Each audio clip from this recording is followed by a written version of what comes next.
সুপ্রিয় দর্শকবৃন্দ, আপনারা দেখতে পাচ্ছেন আমরা এই মুহূর্তে আসি হচ্ছে ড্যাফোডিল ইন্টারন্যাশনাল ইউনিভার্সিটির আশুলিয়া স্থায়ী ক্যাম্পাসে।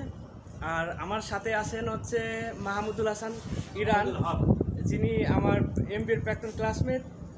তিনি অত্যন্ত একজন ভালো মানুষ, আর তিনি আমাকে এখানে নিয়ে আসছে হচ্ছে তার গার্লফ্রেন্ডের সাথে দেখা করবে সেই উদ্দেশ্যে। তো ওনার গার্লফ্রেন্ডের আসতে একটু লেট হচ্ছে, যে কারণে আমরা এখানে ফ্লোর নম্বর 13-তে হচ্ছে একটু আড্ডা দিচ্ছি। তো দেখানোর চেষ্টা করবো হচ্ছে আপনাদের ক্যাম্পাসের যে এনভায়রনমেন্ট অনেক সুন্দর, এটাকে একটি গ্রিন ক্যাম্পাস বলা যায়। তো আমাদের এই 13 নম্বর ফ্লোরে আছে, এখানে হচ্ছে ইংরেজি ডিপার্টমেন্ট আছে এবং ল ডিপার্টমেন্ট আছে। তো এখান থেকে একটু দেখানোর চেষ্টা করবো আপনাদের ক্যাম্পাসের পুরাটা।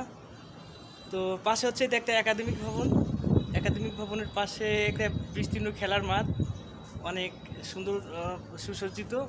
ওই যে ওইটা হচ্ছে মূল ফটকটা দেখা যাচ্ছে। আর এই পাশের এই দিকটাতে হচ্ছে আপনার আবাসিক হলগুলো, যেখানে ছাত্রছাত্রীরা থাকার আবাসিক হলগুলো। আর ওই পাশের যে আপনারা গাছপালা ঘেরা যে এলাকাটা দেখতেছেন, এটা হচ্ছে আশুলিয়ার বিরুলিয়া খাগান এলাকা। এটা অনেক সুন্দর। আমি এই এলাকাতে দীর্ঘদিন যাবৎ বসবাস করছি। তো এলাকার এনভায়রনমেন্ট বেশ ভালো, বিশেষ করে অনেকটা গ্রামীণ পরিবেশ। আর যদিও রাস্তাঘাট একটু খারাপ, অনেক যানজট থাকে, সাথে হচ্ছে আপনার অনেক কম প্রশস্ত রাস্তাঘাট।